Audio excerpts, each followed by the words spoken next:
না খাইয়া পেটে পাথর বাঁধছে, উহুদের জমিনে দাঁত ভেঙেছে, তাইবের জমিনে রক্ত দিয়েছে, তথাপি নবী উম্মতি উম্মতি বলে কাঁদছে।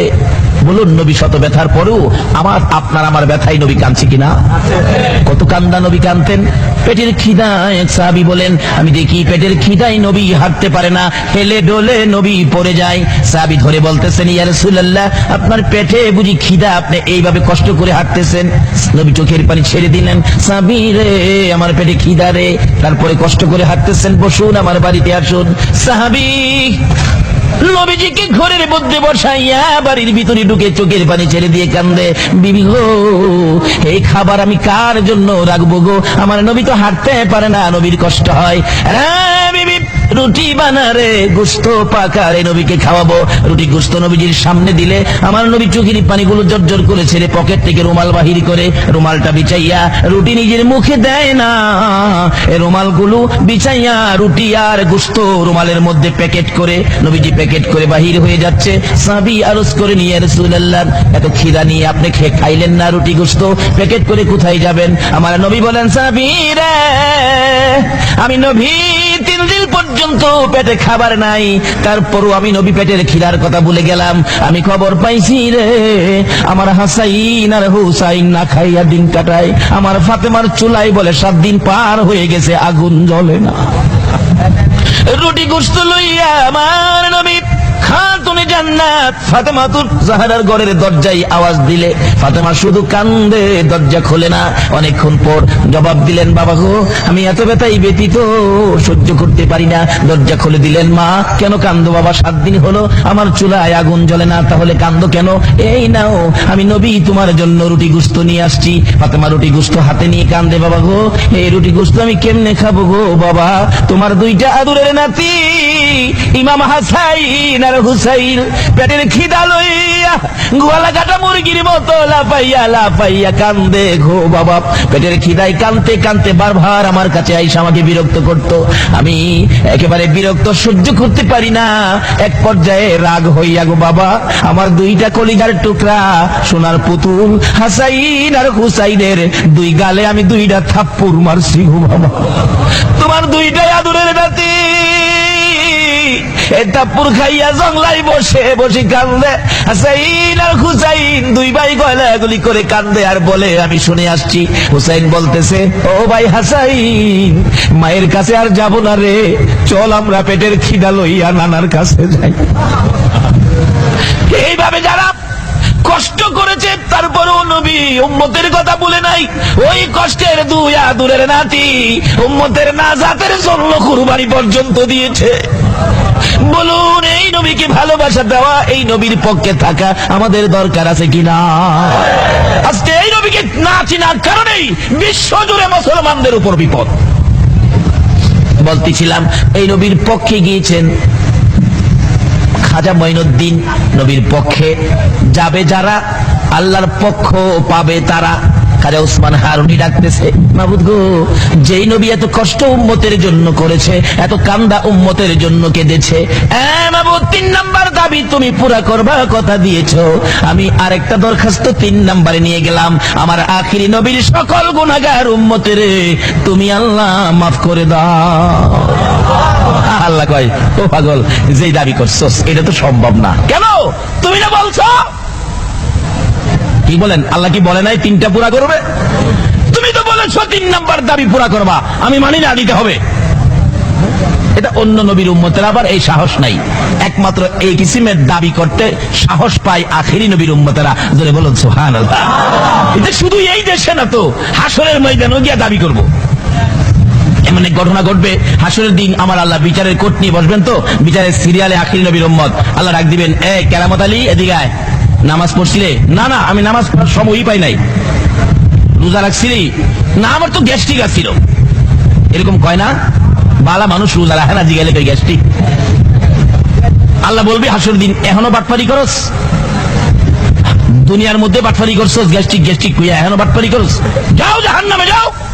আল্লাহ পাক জাহান্নামের নির্দেশ দিতে দেরি হবে, এই জাহান্নামের দিকে দৌড় দিতে দেরি হবে না। ফেরেশতারা বলবে, খুদা গো, জাহান্নামে দৌড়ায় যাইতে কোন নবীর উম্মতের দেহি নাই। এই মনো জাহান্নামটা কি জিনিস চিনে নাই। আল্লাহ বলে, তো দাঁড়া আমি জিগাই। এই কেরামত আলী আখিরি নবীর উম্মত, হাসরের দিন এই ঘটনাটা ঘটবে। তুই দৌড়ে কই যাইতেছস? আল্লাহ আপনি আমাকে কই যাইবার লেগে কইছেন? আমি তো তোরে জাহান্নামে যাইবার লেগে কইছি। কত আমি তো জাহান্নামে যাইতেছি। কইতে তুই জাহান্নামে যে দৌড়ায় যাইতেছস, জাহান্নাম কি জিনিস চিনছস? কই দেখি নাই কোনোদিন, শুনছি আলেম ওলামারা বলছে এর মধ্যে আগুন আছে, সাপ বিচ্ছু আছে, তারপরেও তুই দৌড়ায় যাইতেছস, যে কেউ তো দৌড়ায় যায় না। ওই আখিরি নবীর উম্মত বলবেন, প্রভু গো শোনেন, দৌড়ায় কেন যাইতেছি? দুনিয়াতে আপনি আমাকে 70 বছর হায়াত দিয়েছিলেন, 70 বছরের মধ্যে আপনার একটা কথাও আমি মানি নাই। আজকে আপনি নিজে কোটি কোটি মানুষের সামনে আপনি সরাসরি আমাকে হুকুমটা করছেন, এই হুকুম যদি না মানি তাহলে আপনার ইজ্জতটা থাকে না। এটা আখিরি নবীর উম্মতে পারবো, অন্য নবীর উম্মতে এই সাহসই নাই।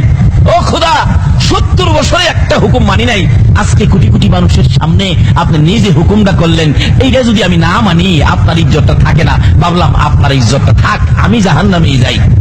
ফেরেশতারা কইব, খোদা গো হ্যাঁ দি কথার কায়দা জানে? আল্লাহ বলবে, হ্যাঁ কে চিনস? হ্যাঁ আমার আখিরি নবীর উম্মত। জোরে বলুন সুবহানাল্লাহ। এটা বিশ্বকাপের খেলোয়াড়। আল্লাহু আকবার বলুন। আল্লাহ বলেন, আমার বিশ্ব নবী ফাইনাল নবীর ফাইনাল উম্মতের খেলা দেখা হবে, কড়া খেলা। আর একটা খেলার ঘোষণা আমার আল্লাহ নিজে দিয়েছেন। আল্লাহ বলেন, আমার এই ফাইনাল নবীর ফাইনাল উম্মত, এই ফাইনাল উম্মতের খেলা হবে এই দুনিয়াতে, আর ফাইনাল নবীর খেলা হবে আখিরাতে। আপনারা কোরআন শরীফে শুনেছেন, দেখেছেন মিজানের পাল্লার ঘটনা। বলুন, হাসরের দিন মিজানের পাল্লা দিয়ে মাপ দেওয়া হবে কেন? আচ্ছা, আল্লাহ কি মাপ ছাড়া আমাদের হিসাব জানে না? ফেরেশতা আমাদের কাঁধে আসে না? তারাই তো রিপোর্ট দিবে ফাইনাল। নাকি তাদেরকে কিছু টাকা পয়সা দিলে বেশ কম লেখে? বেশ কম লেখলে আমাদের বাঙালির চরিত্রে আছে, কিন্তু ফেরেশতার চরিত্রে বেশ কম লেখার কোনো সুযোগ নাই। তাদের এই আমল নাই, যা করি তাই লিখতেছে। এরপর আল্লাহ নিজেও সব জানে, তারপরে মিজানের পাল্লা বসাবেন কেন? যদি আপনি প্রশ্ন করেন শরীয়তের দৃষ্টিতে, আল্লাহ পাক এই জবাব দিবে, মারেফতে আসো বুঝ নাও কিভাবে। যেই দরজায়, যেই মাটি খেলে আল্লাহর ওলিরা ওলি হয়েছেন, আল্লাহ পাক মারিফতের দরজায় জবাব দিবেন। এখানে মিজানের পাল্লা বসানোর কারণ হলো, আমি আমার হাবিবকে, ফাইনাল নবীকে হাসরের ময়দানে সকল সৃষ্টির সামনে আমি ফাইনাল খেলা দেখাবো। আমার নবী হাসরের ময়দানে খেলা দেখাবেন কি খেলা? মিজানের পাল্লা। যদিও আল্লাহ জানে মাফের কোনো প্রয়োজন পড়ে না, কিন্তু পাল্লা বসাবেন, মাপ শুরু হবে। আখিরি নবীর সিরিয়াল, আখিরি নবীর উম্মত মাপ দিতে গিয়ে নেকির পাল্লায় উঠাবেন, নেকির পাল্লা হালকা হয়ে যাবে, গুনার পাল্লা ভারী হয়ে যাবে। এমনি সময় মাপের ফেরেশতারা আফসোস করবে, হায় হায় জীবনে কি করলেন, জীবনে কি করলেন, আজকে তো আপনি জাহান্নামী হবেন। তখন আপনি নেকির পাল্লা হালকা থাকবে, চোখের পানি ছেড়ে কাঁটার দিকে তাকিয়ে থাকবে না, ভাগ্যটা খারাপ হয়ে গেল। হায় রে, আমাদের দরদি নবী জানি কই আছে, যদি আজকে আমার নবী থাকতো আমার এই পুরা কপাল হইতো না। এমনি সময় কোত্থেকে যেন আমার নবী পাগল পাগল হইয়া পাখির মতো উড়ে এসে মিজানের পাল্লার কাছে, আল্লাহু আকবার বলো, মিজানের পাল্লার কাছে যাইয়া আমার নবী এই আঙ্গুল মুবারক নেকির পাল্লার মধ্যে লাগাবেন। নেকির পাল্লা এত ভারী হবে রে, 7 আসমান 7 জমিন যদি থাকতো, আল্লাহর আরশ কুরসি লৌহ কলম সহ 7 আসমান 7 জমিন সহ যদি ওই গুনার পাল্লায় তুলে দেওয়া হতো, এই নেকির পাল্লার সাথে ওজনে আর কুলাবে না। ওই লোকটা চোখের পানি ছেড়ে ডাক দিবেন, তুমি কে গো? আমার এই মহা বিপদে, আমার বিপদ থেকে উদ্ধার করে দিলা। আমার নবী ডাকবে, উম্মতেরা রে, চিনলি না? আমি নবী উম্মতের কান্ডারি, গুনাহগারের বন্ধু রে, আমি নবী মুহাম্মাদুর রাসূলুল্লাহ। এবার আমার আল্লাহ বলবেন, ও ফেরেশতারা মাপের খবর কি? আল্লাহ কি জানে না খবর কি? জানে না? এই ফেরেশতারা মাপের খবর কি? ফেরেশতারা জবাব দিবেন, আল্লাহ মাপ দিয়েছিলাম, গুনার পাল্লা ভারী, নেকির পাল্লা হালকা। তারপর আপনার বন্ধু এসে আঙ্গুল মোবারক লাগাইয়া নেকির পাল্লা ভারী করেছে, গুনার পাল্লা হালকা করেছে। আমার আল্লাহ বলবেন, দে দে, জান্নাতে পাঠাইয়া দে। আরেকজনকে উঠাবেন মাপ দেওয়ার জন্য, নেকির পাল্লা হালকা, গুনার পাল্লা ভারী। আমার নবী পাঞ্জাবির পকেট থেকে এক টুকরা কাগজ এই পাল্লার মধ্যে ছেড়ে দিবেন, নেকির পাল্লা ভারী হবে, গুনার পাল্লা হালকা হবে। আমার আল্লাহ জিজ্ঞেস করবেন, ফেরেশতারা রে মাপের খবর কি? ফেরেশতারা বলবেন আল্লাহ মাপের খবর জিগাইয়া লাভ কি? গুনার পাল্লা যদি ভারী হয়, নেকির পাল্লা যদি হালকা হয়, তোমার বন্ধু এসে আঙ্গুল মোবারক লাগাইয়া নেকির পাল্লা ভারী করে দেয়। নেকির পাল্লা যদি হালকা হয়, তোমার বন্ধু এসে এক টুকরা কাগজ দিয়ে নেকির পাল্লা ভারী করে দেয়। আর মাপের খবর জিগাইয়া লাভ কি? মাপ দেই একটা, তোমার বন্ধু করে দেয় আরেকটা। জোরে কোন সুবহানাল্লাহ। মাবুদ, মাপের খবর জিগাইয়া লাভ কি? আমরা মাইপা বাড়ি করি একটা, তোমার বন্ধু দেয় আরেকটা। আমার আল্লাহ বলেন ফেরেশতারা রে, এই জন্যই তো আমি আল্লাহ মিজানের পাল্লা বসাইছি। কোন নবীর ভালোবাসায় আমি আল্লাহ এত কিছু করেছি।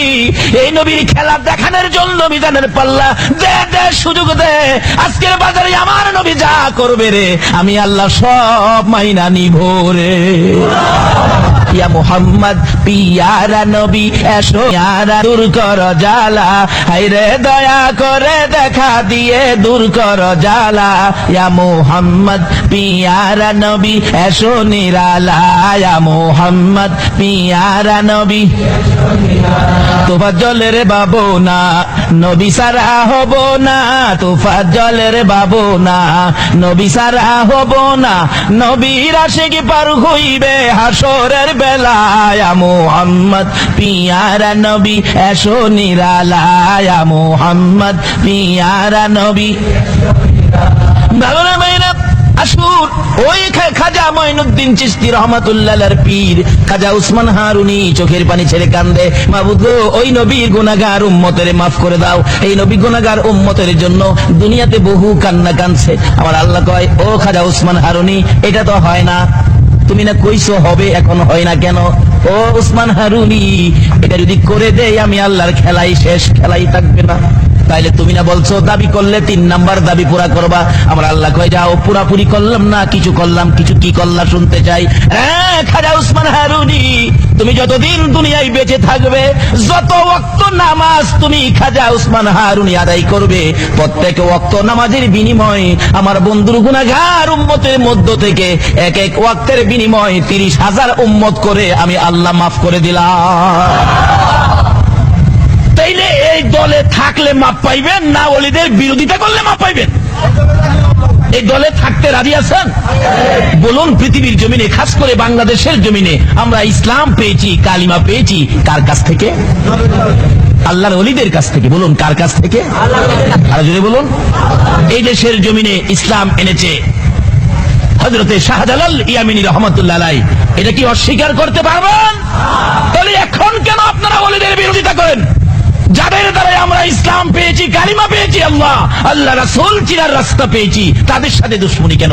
যদি তাদের সাথে দুশ্মনী না করে তাদের পক্ষে থাকেন, দেখুন না কি লাভ, কি সুবিধা। আমি সংক্ষেপে আলাপ। খাজা উসমান হারুনি একদিন দেখে খাজা মঈনুদ্দিনের দিকে তাকায়া, হাই হাই, আমার মঈনুদ্দিন অল্প বয়সে, বাচ্চা বয়স, অল্প বয়সে বেলায়েত স্তরে পৌঁছে গেছে।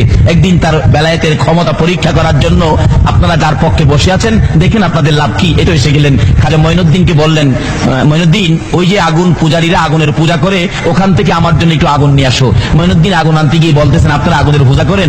আমার পীর সাহেব কিবলা বলছে একটু আগুন দিতে দেবেন। সকলে কয়, দেখো আমরা আগুনের পূজা করি, আগুন তো দেওয়া যাবে না। আচ্ছা, আপনারা আগুনের পূজা করেন কেন? বাচ্চা ছেলে প্রশ্ন করতেছেন, আগুনের পূজা করেন কেন? আচ্ছা, আপনারা যে আগুনের পূজা করেন, একজন আগুনের ভিতরে জানতো, দেখি জানতো? হগল পূজারীরা কয়, মঈনুদ্দিন কি পাগল নাকি? আগুনের ভিতরে কি যাওয়া যায়?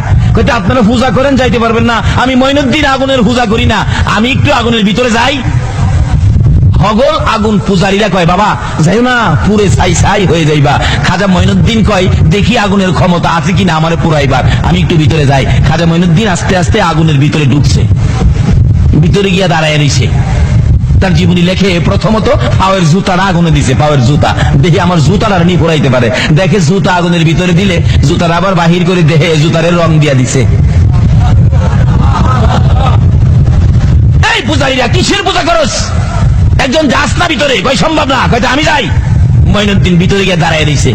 অথচ নমরুদ যখন আগুন করে ইব্রাহিম খলিলকে আগুনে দিয়েছিলেন, আমার আল্লাহ নোটিশ করেছে আগুনকে, এই আগুন ঠান্ডা শান্তিদায়ক হয়ে যাও, আমার ইব্রাহিম তোমার মধ্যে, যাতে ইব্রাহিমের কোনো ক্ষতি না হয়।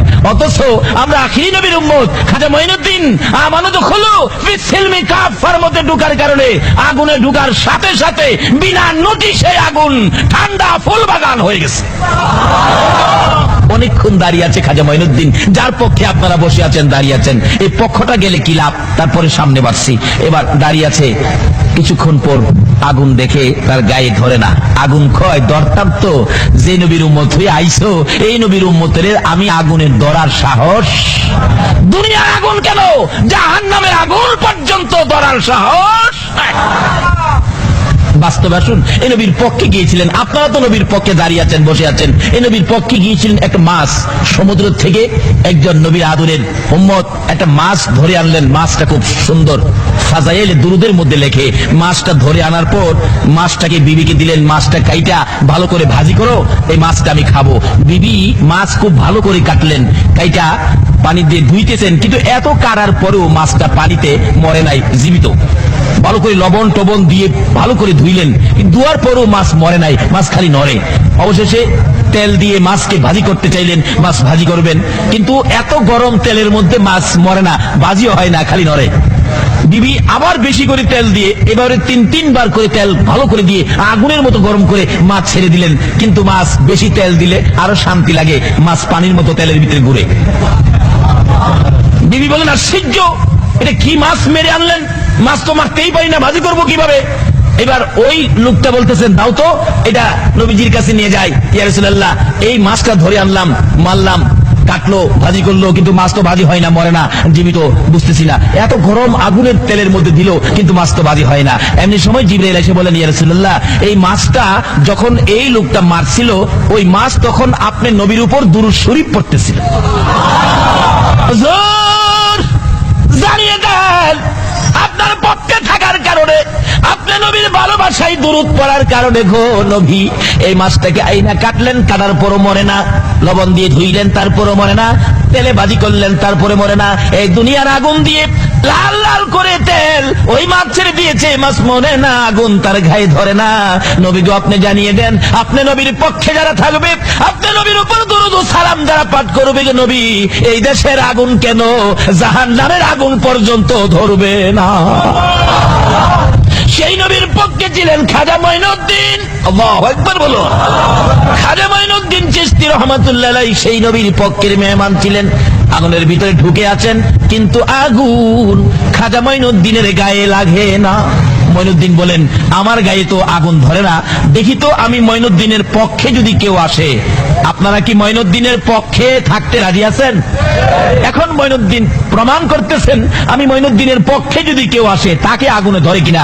এক হিন্দু ভদ্রলোক, আগুন পূজারী হিন্দু ভদ্রলোকের একটা বাচ্চা কুলে নিয়ে দেখতেছিল ঘটনাটা।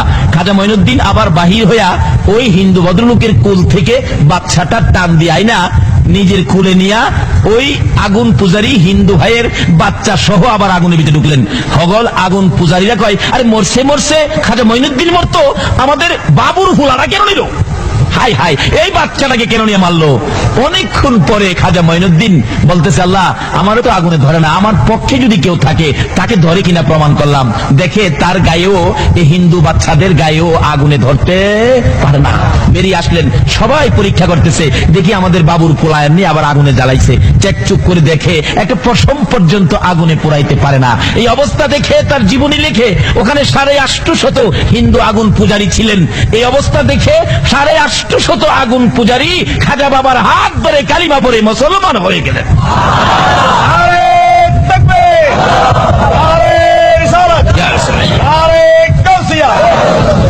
আরে আকাশ জমিন হইল সৃজন নবীর কারণে, সেই জমিনে খেলে আল্লাহর ওলিগণে। বলুন, সেই জমিনে খেলে আল্লাহর। দেখলে খাজা বাবার খেলা, আসে গনের বারে জ্বালা। দেখলে খাজা বাবার খেলা, সে গনের বারে জ্বালা। আইনা সাগর শুকিয়ে দেয় বসে নির্জনে, আইনা সাগর শুকিয়ে দেই বসে নির্জনে, সেই জমিনে খেলে আল্লাহর অলিগণে, হাইরে সেই জমিনে খেলে আল্লাহর। এবার আসছে খাজা মঈনুদ্দিন 850 প্রথম ধাপে 850 হিন্দুকে কালিমা পড়ে মুসলমান বানিয়ে পীর সাহেব কেবলার সামনে, হুজুর আমার দেরি হয়ে গেছে, আগুন কই? হুজুর আগুন আনছি না। কি করছো? হুজুর এই ঘটনা। এবার খাজা উসমান হারুনি কয়, মঈনুদ্দিন তোমার এই কাজের জন্যই তো আমি তোমারে বানাইছি, চলো মঈনুদ্দিন তোমাকে আমার আল্লাহর ঘর খানায় কাবা নিয়ে যায়, আমার আল্লাহর দরবারে হাজিরা দিয়ে আসি। আমার মঈনুদ্দিন যে উচ্চস্তরে পৌঁছে গেছে, খানায় কাবার পাশে নিয়ে ডাকতেছে, ও খানায় কাবার মালিক, আমার মঈনুদ্দিনকে তুমি কবুল করো। গায়েবী আওয়াজ হইতেছে, ও উসমান হারুনি, তোমার মঈনুদ্দিনকে আমি আল্লাহ কবুল করেছি। এবার খাজা উসমান হারুনি বলেন, মঈনুদ্দিন রে চল সোনার মদিনায় যা। আরে মঈনুদ্দিন চল রে, আমি আমার নবীর দরবারে তোকে হাজিরা দিয়ে আসি, নবীর দরবারে তোরে পৌঁছে দিয়ে আসি। মঈনুদ্দিনকে নিয়ে চলে গেলেন সোনার মদিনায়। রওজা পাকের পাশে দাঁড়িয়ে ডাকতেছে, আল্লাহর বন্ধু গো, আমার আল্লাহ আমার মঈনুদ্দিনকে কবুল করেছে, আপনি নবী আমার মঈনুদ্দিনকে কবুল করুন। সঙ্গে সঙ্গে রওজা পাকের ভিতর থেকে আওয়াজ আসতেছে, বলুন আমার নবী রওজার ভিতরে আছে কিনা? রওজার ভিতর থেকে আওয়াজ আসতেছে, খাজা উসমান হারুনি, তোমার মঈনুদ্দিনকে আমার আল্লাহ কবুল করার আগে আগে আমি নবীর কাছে আমার আল্লাহ পরামর্শ করে গেছে। তোমার মঈনুদ্দিন কবুল করার আগে আমারও জিগাইছে আমার আল্লাহ, আমার সাথেও পরামর্শ হয়েছে। তোমার মঈনুদ্দিন কোথায় আছে? আমার সঙ্গে। লম্বা ঘটনা সংক্ষেপ করে দিলাম। এশারের নামাজ শেষ হয়ে গেলে ঘোষণা দিচ্ছে খাদেম, আমার নবী রওজার ভিতর থেকে খাদেমকে বলে দিলেন, আজকে কোন মঈনুদ্দিনের কথা শোনার জন্য আপনারা বসে আছেন? থাকতেছে খাদেমকে, নবী এশারের নামাজের পর মঈনুদ্দিনকে থাকতে বলো। মসজিদে নববীতে এশারের নামাজের পর কোনো মানুষ থাকতে দেয় না, মসজিদে কোনো মানুষ ঘুমাইতে দেয় না, মসজিদে নববীর সকল দরজাগুলো বন্ধ করে দেওয়া হয়। কিন্তু নবীজি খাদেমকে দিয়ে ডাকতেছেন, মঈনুদ্দিনকে থাকতে বলেন। খাদেম ডাকতেছে, মঈনুদ্দিন কে থাকেন? হাজার হাজার মানুষের সামনে মঈনুদ্দিন উল্লেখ করলে খাদেম বলতেছেন, মঈনুদ্দিন কে থাকো। অনেক মঈনুদ্দিন দাঁড়াইলেন। হাই হাই, কোন মঈনুদ্দিনের কথা বললো নবী গো? কোন মঈনুদ্দিন? নবীজি রওজার থেকে বললেন, খাজা মঈনুদ্দিন চিশতি। ডাকলেন, মঈনুদ্দিন চিশতিকে বলেন আমি, আপনি থাকেন, সব যান। রোজার পাশে বসে আছে, মসজিদের দরজা সব বন্ধ হয়ে গেছে। খাজা মঈনুদ্দিন বলেন, আমি নবীজি রোজার পাশে বসা গো। রাত্র যখন গভীর হলো, আমার নবী রোজা পাকের মাঝখান দিয়ে একটা উদিত সূর্যের মতো এমন সুন্দর চেহারায় আমার নবী রোজার ভিতর থেকে বেরিয়ে গেলেন। আল্লাহু আকবার বলুন। খাজা মঈনুদ্দিন বলেন, আমি বেহুশ হয়ে গেলাম, কি দেখলাম কি দেখলাম কি না। আমার নবী মাথায় হাত বুলায় বলতেছে, মঈনুদ্দিন রে, বেহুশ হইলে হবে না, আমি তোমাকে ইসলামের প্রচারের জন্য আমি হিন্দুস্তানে পাঠাবো। নবী হিন্দুস্তানে কার পক্ষ থেকে আসলেন? তাই তাকে আতায়ে রাসূল বলা হয়। আজকে সেই খাজা বাবার স্মরণে কারাহান্দিলে উল্লেখ করেছেন, এই খাজার স্মরণ আমার নবীর মদিনায় যাইয়া লাগবে। আল্লাহু আকবার বলুন। খাজা বাবা ডাকতেছেন, নবী গো, আমি তো হিন্দুস্তানের রাস্তা চিনি না। আমার নবী দেখাইয়া দিলেন, এইভাবে এইভাবে যাইবা, ম্যাপ করে দিলেন। খাজা বাবা বলেন, আমার নবী ম্যাপ করে দেওয়ার সঙ্গে সঙ্গে দেখি আমি মদিনার থেকে একেবারে হিন্দুস্তান পর্যন্ত সব দেখা যায়। আয়েশা পৌঁছে গেলেন হিন্দুস্তানের জমিনে। লম্বা ঘটনা সংক্ষেপ করে দিলাম। শেষ পর্যায়ে রাত্র শেষ। খাজা মঈনুদ্দিন চিশতি রহমাতুল্লাহ আলাইহি এসে গেলেন হিন্দুস্তানের জমিনে। এসে পিত্তিরায়ের বাড়ির কাছাকাছি, রাজা পিত্তিরায়ের বাড়ির কাছাকাছি এসে উনি আস্তানা গাড়লেন। পিত্তিরাই কয়, ওই এক মুসলমান ফকির নাকি আসছে, আমার এখানে বসতে চায়, যেখানে আমি ঘোড়াগুলি বাঁধি আমার ঘোড়ার জায়গার মধ্যে সে বসতে চায়, তাকে এখান থেকে তাড়িয়ে দাও। অনেক লোকজন আসলেন পিত্তিরায়ের পক্ষ থেকে, এই মঈনুদ্দিন এখান থেকে সরে যান। মঈনুদ্দিন বলেন, বাবা রাগারাগি করো কেন? আমি তো রাগারাগি করি নাই। আচ্ছা বসেন, আপনারা বসেন। যারা আইছিল মঈনুদ্দিনকে তাড়াইয়া দিত, মঈনুদ্দিন তাদেরকে বসাইলেন। একটু পরে কো আপনারা জানগা। যারা বসাইছিল যাই বাগার কইছে, তারা তো খালি উঠতে চায়, কিন্তু ফাঁসা মারির সাথে লাগিয়া গেছে, খালি টানে। হাই হাই, এটা কি ওলিদের কেরামত? ওলিদের এইরকম আল্লাহর ওলিরা সমস্ত পৃথিবী জুড়ে কেরামত দিয়ে ইসলাম প্রচার করেছে, বোমাবাজি করে নয়। সন্ত্রাসী করে নয়, মেশিন গান দিয়ে নয়, শুধুমাত্র কেরামত দিয়ে ভারতের জমিনে খাজা মঈনুদ্দিন 92 লক্ষ হিন্দুকে মুসলমান করেছে। আজকে যা দেখেন সেই বিশ্বাসের উপর খাজা মঈনুদ্দিন চিশতি রহমাতুল্লাহর মাজার প্রাঙ্গণে উরুস মুবারক উপলক্ষে মুসলমান যদি হয় 50,000, হিন্দু হয় 75,000, হিন্দুরা পর্যন্ত খাজা বাবাকে এত মানে, কিন্তু মানে না শুধু মুসলমানের সন্তান। বলুন, আল্লাহর ওলিরা কি কোনোদিন কারো ক্ষতি করেছে? এরকম ওলিদের পক্ষে থাকলে বাবা কি লাভ হয়? এক একজন ওলি হাসরের দিন এক একজন অ্যাডভোকেট হবেন। আল্লাহ যেদিন বিচারের কোর্ট নিয়ে বসবেন, এক একজন অ্যাডভোকেট হবেন আল্লাহর ওলি। হাসরের দিন আপনার পক্ষে মুখ করতে পারবেন। হাসরের দিন আল্লাহর কোর্টের উকালতি হবে খাজা বাবা, গাউসে পাক, খাজা মঈনুদ্দিন চিশতি রাহমাতুল্লাহ আলাইহি, আমানত শাহ, বদর শাহ, মহসিন আউলিয়া, গাউসে পাক, গাউসে মাইজবান্ডারি, যারা হবে আপনাদের পক্ষের উকিল। ভালো উকিল পক্ষে থাকলে দেখেন কত সুন্দর সুবিধা হয়। আমাদের আগে এক ঘটনা ঘটছিল, এক ছাত্রী কলেজে পড়ে, ভালো ছাত্রী, কিন্তু তার বাবার অনেক পয়সা। আর এক ছাত্র চেহারা খুব সুন্দর, তার বাবার পয়সা নাই। ছাত্রী তো চেহারা সুন্দর, ছেলে পায়া তার সাথে ভালোবাসা আছে না বাংলাদেশে? ভালোবাসা করে একদিন মহিলা পরামর্শ দিলেন ছেলেরে, তোমার বাবা তো কিছু নাই, আমার বাবার বড় কিছু আছে, আমি 50,000 টাকা নিয়ে আইছি, চলো দুইজনে উদাও হয়ে যাই। এমন উদাও হয়ে যায় না, ছেলে মেয়ে নাই। মেয়ের বাবা কই, আমার মেয়ে নিয়ে গেছে ফকিন্নির বুলায়, বুঝামু শিয়ালে কয় বাচ্চা দেয়। কেস করে দিলেন থানায় গিয়ে, ওসি সাহেব আমার মেয়েকে অপহরণ করে নিয়ে গেছে ফকিন্নির বুলায়, আমি 8 দিনের মধ্যে অ্যাকশন চাই। কেস করে দিলেন কোর্টে। ওসি সাহেব এইভাবে তো পুলিশ পাঠায়া সারা দেশে তল্লাশি দিয়া তার মেয়েকে উদ্ধার করে নিয়ে আসছেন। মেয়েরে বাবা বুঝাইছে, তুই কোর্টে জিগাইলে তুই কইবি আমারে জোর করে নিয়ে গেছে। মেয়ে কোর্টে গিয়ে বললেন, ম্যাজিস্ট্রেট সাহেব আমাকে জোর করে ধরে নিয়ে গেছে। এমন চাপা চাপছে কেস, পুলিশ তো 2 দিন পর পর নারী অপহরণ কেসের অরেন নিয়ে ওই লোকের বাড়িতে যায়, কিন্তু হ্যাঁ তো বাড়িতে আসে না। মেয়ের মা, ছেলের মা বাবা একবারে গরিব মানুষ, তারা কাঁদতে কাঁদতে, কেন তুই গেলে এই কাজ করতে? একদিন আরেকজন জ্ঞানী ব্যক্তি বলেন, আপনারাও আরেকটা কাউন্টার কেস করেন না। মেয়ের বাবা, ছেলের বাবা গেছে উকিলের কাছে, উকিল সাহেব আমার ছেলেটা এই বিপদ আছে, আপনি কি পারবেন আমার ছেলেরে বাঁচাইতে? উকিল কই, বেটা এত আইন বই পড়ছি, এটা কোনো সাবজেক্ট হইল? তোর হুড়ারে নিয়ে আয়। রাত্রে একদিন উকিলের কাছে নিয়ে আইছে। উকিল সাহেব, আমি করি নাই, মেয়েটা আমারে পাম্পট্টি দিয়ে নিছে স্যার, আমি নাই স্যার, আমারে বাঁচান। উকিলকে মানে কান্দিস না, শোন আমি যা কই তা শুনবি, আমার পক্ষে আয়, আমি যা কই তা শুনবি, তোরে বাঁচাইয়া দিব। একটা উকিল কইতাছে আমি যা কই তা শুনবি। আল্লাহর ওলিরাও তো মুরিদরে এরকম কয় না? বাবা এতদিন যা পাগলামি করছো, এখন থেকে আর পাগলামি করো না, আমি যা কই এইভাবে চলল। আল্লাহর ওলিরা এরকম নির্দেশ দেয় না? অ্যাডভোকেট সাহেব পরামর্শ দিলেন, কেস করে দিছি, রবিবার দিন তারিখ আছে, তুই আমার সাথে যাইবি। আমার ভয় করে, আমার নিয়ে আবার দৈরা নিয়ে যা কয় না, আমি থাকতে তোর না। তুই শুন, কথা হইলো আমি যা কই তুই তা কইবি। শুন, তোরে যাই জিজ্ঞেস করবো আমার বিপক্ষের মেয়ের পক্ষের উকিলে ম্যাজিস্ট্রেটে, তুই খালি ছায়া থাকবি, কিছু কইস না, কোনো কথা কইস না, ছায়া থাকবি। এই পরামর্শটা কে দিল? একটা দুনিয়ার সাধারণ উকিল আপনাকে বাঁচানোর জন্য পয়েন্ট বাইর করলো। আর কি খাজা বাবা, গাউসে পাক কি হাসরের ময়দানে কোন পয়েন্টে কি আপনাদেরকে বাঁচাইতে পারবে না? ওরে পাগল ওহে নবীর আশিক সকল, পার করিবে দয়াল নবী রোজ হাসরে ফুলসিরাত, পার করিবে দয়াল নবী রোজ হাসরে ফুলসিরাত। জিন্দাবাদ জিন্দাবাদ নবীর সেনা, জিন্দাবাদ জিন্দাবাদ জিন্দাবাদ নবীর সেনা, জিন্দাবাদ। আমল করো নামাজ রোজা কায়েম করো সুন্নিয়াত, আমল করো নামাজ রোজা কায়েম করো সুন্নিয়াত। জিন্দাবাদ জিন্দাবাদ নবীর সেনা, জিন্দাবাদ জিন্দাবাদ জিন্দাবাদ নবীর।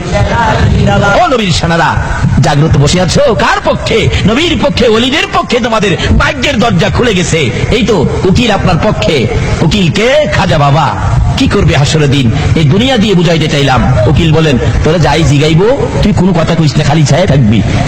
উঠে রবিবার দিন উঠলো, বাদী বিবাদী হাজির। ম্যাজিস্ট্রেট বলেন, বাদী বিবাদী সব হাজির আছেন? জি হাজির। এবার মেয়ে পক্ষের উকিল বলেন, মাননীয় বিচারপতি ম্যাজিস্ট্রেট সাহেব, আমি কথা বলতে চাই। বলেন, দেখেন স্যার, এই যদি হয় আমাদের দেশের যুবকদের চরিত্র, মেয়ে ছেলেকে এইভাবে ধরে নিয়ে যাবে, এটা স্যার কিভাবে হবে? আপনারও তো ম্যাজিস্ট্রেট সাহেব মেয়ে আছে, বলুন এইভাবে যদি ছেলেরা অত্যাচার করে মেয়েদের উপর, দেশটা কেমনে চলবে? উকিলের মুখ তো বুঝে নেই, একেবারে ধুইয়া মুইসা সাবান দিয়া খইসা ফেলাইতেছে। অবশেষে ম্যাজিস্ট্রেট বলতেছেন, উকিল সাহেব আপনি থামেন, আমি 3টা প্রশ্ন করি। এই ছেলে, তুমি যখন এই মেয়েটাকে ধরে নাও তখন রাত্র কয়টা বাজে? বলুন। তার উকিলের পরামর্শ কি ছিল? চায়া থাকা, কথা বলবি না, চেয়েছি। আর তখন রাত্র কয়টা বাজে? কি ব্যাপার? কি উকিল সাহেব, কি মক্কেল নিয়ে আসলেন? কথা তো বলে না। শোনো, তোমার সাথে তখন কয়জন লোক ছিল মেয়েটাকে জোর করে ধরে নেওয়ার সময়? কয়জন লোক ছিল? আরে কি ব্যাপার, কয়জন লোক ছিল? তুমি যখন মেয়েটাকে ধরে নিয়ে যাও তখন কি কেউ দেখছিল? 3 নাম্বার প্রশ্ন। হ্যাঁ, ম্যাজিস্ট্রেট জিজ্ঞাসা, ছেলে কেউ কি দেখছিল? আচ্ছা, ছেলের পক্ষের উকিলের পরামর্শ কি? ঘুমাই রয়েছেন আপনারা, মানে কথা বলিস না। পরামর্শ কি? চায়া থাকবি, কথা কইস না। 3 নাম্বার প্রশ্ন হলো, কেউ কি দেখছিল? ছেলে তো চেয়ে দিছে। ম্যাজিস্ট্রেট জিগায় ছেলের পক্ষের উকিলকে, কি উকিল সাহেব কি মক্কেল নিয়ে আসলেন? 3টা প্রশ্ন করলাম, একটারও তো জবাব দিল না। এরকম মক্কেল তো আমার 24 বছর চাকরির মধ্যে দেখি নাই। এবার ছেলে পক্ষের উকিল কয়, মাননীয় ম্যাজিস্ট্রেট, মাননীয় বিচারপতি, অনুমতি দিলে আমি কথা বলি। হ্যাঁ বলেন তো, কি বলবেন? স্যার, এই ছেলেটা এত সুন্দর কথা বলতো স্যার, দুশ্মন তার কথা শুনে। উকিলের মুখ তো বুঝে নই, রেডিওর মতো, টিভির মতো কথা বলতেন। মানুষ তার কথা শোনার জন্য রেডিও টিভি বন্ধ করে দিতেন, এত সুন্দর কথা বলতেন স্যার। কিন্তু যেদিন এই মেয়েটাকে এই ছেলেটা ঘর থেকে জোর করে শাস্ত্রাইয়া বাহির করে, মেয়েটা স্যার এত জোরে একটা চিল্লানি দিয়েছিল, চিল্লানিতে তার কানের পর্দাটা ফাইটা গেছে। এখন সে কিছুই শুনে না, যাই যা বলে খালি তাকায়া থাকে। মেয়েটা তো ওই পাশে দাঁড়ানো হয়। মেয়েটা কই, স্যার আমি আল্লাহর কসম করে বলি আমি চিল্লানি দেই নাই স্যার। ছেলে পক্ষের উকিল বলে, মাননীয় বিচারপতি, মেয়েটা বলেছে চিল্লানি দেয় নাই, আপনি শুনেছেন, তাই আপনার পয়েন্টের খাতায় লেখেন ছেলে তারে জোর করে নেয় নাই। যদি জোর করে নিত তাই চিল্লানি দিত। সে নিজেই বলেছে চিল্লানি দেয় নাই স্যার, তাইলে সে জোর করে নেয় নাই। ম্যাজিস্ট্রেট বলে, রাইট রাইট, কাজী সাহেবকে ডাক দাও। কাজী সাহেবকে ডাক দিয়ে ম্যাজিস্ট্রেটের উপস্থিতিতে কোর্টের মধ্যে তার বিবাহ হয়ে গেল। দুনিয়ার একটা অ্যাডভোকেট যদি, দুনিয়ার একটা উকিল যদি এত বড় বিপদগামী লোকটাকে পয়েন্টের খাতায় ফালাইয়া এইভাবে বিপদ মুক্ত করে দিতে পারে, আমার আল্লাহ যেদিন হাসরের কোর্ট নিয়ে বসবেন, আমরা যেদিন ওই বিচারের কোর্টে আসামি হইয়া দাঁড়াইব, ওই দিন খাজা বাবা আরজ করবেন, প্রভু গো, ওই দিন খাজা মঈনুদ্দিন চিশতি রহমাতুল্লাহ আলাইহি দাঁড়াবেন, গাউসে পাক দাঁড়াবেন, গাউসে মাইজবান্দারি দাঁড়াবেন, চট্টগ্রামের আমানত শাহ, বদর শাহ, মহসিনা উলিয়া দাঁড়াইয়া বলবেন, প্রভু গো, এই লোকগুলি আখিরি যুগে ছিল, তারা শেষ জমানায় ছিল, ফিতনা ফাসাদের জমানায় ছিল, তাদেরকে কি প্রশ্ন করবেন? তারা তো সরল সোজা মানুষ, কিছু জানে না, বুঝে না, কি প্রশ্ন তাদেরকে করবেন? যদি কোনো প্রশ্ন চট্টগ্রামের মানুষকে করতে হয়, আমি আমানত শাহ, বদর শাহ, মহসিনা উলিয়া, গাউসে মাইজবান্দারি দাঁড়াইলাম, কোনো প্রশ্ন যদি করতে হয় আমাদেরকে করেন তাদের পক্ষ থেকে, এই জবাবগুলো আমরা দিব, তাদেরকে কষ্ট দিয়েন না। উকিলরা বলবে সম্মিলিতভাবে, আমরা তাদের পক্ষে।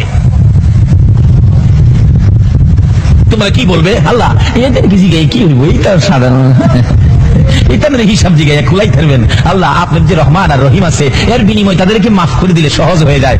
আল্লাহ বলবেন, এই কুটের লোকেরা শোনো, আমি রহমান আর রহিমের বিনিময় এই শেষ যুগের উম্মত গুলোকে এই ওলিদের খাতিরে আমি মাফ করে দিলাম।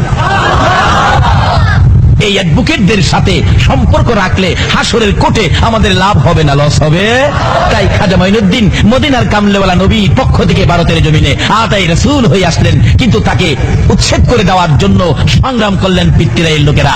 যায়া বলতেছেন, উঠো উঠো। খাজা মঈনুদ্দিন বলেন, বাবা বসো। বসলে আর উঠতে পারে না, উটকি মাটির সাথে লেগে যায়, হয় না। আরো লোক পাঠাইছে, হেরাইছে, কি ব্যাপার তোমরা উঠো না কেন? তা আপনারা আইছেন, বসেন। বসলে আর উঠতে পারে না, 1000-2-1 বসাইছে, পরে 2-4 জন কাছে দূর থেকে দেয়, খালি টানে। রাসূল বলছে, ওলিদের কেরামত সত্য, কেরামতুল আউলিয়ায়ে হাক্কুন, ওলিদের কেরামত বিশ্বাস করতে হবে, না হয় আপনার ঈমান থাকবে না।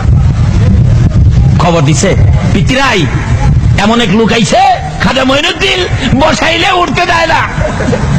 আল্লাহু আকবার বলুন। গোজাইয়া কও যে মাপ চাই, মাফ করে দিত।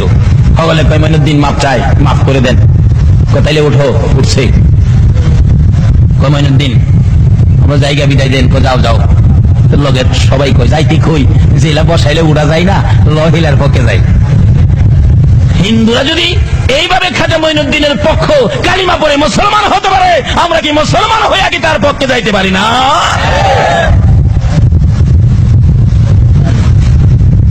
মুসলমান হয়ে গেলেন, পিতৃরাইকে সর্বনাশ।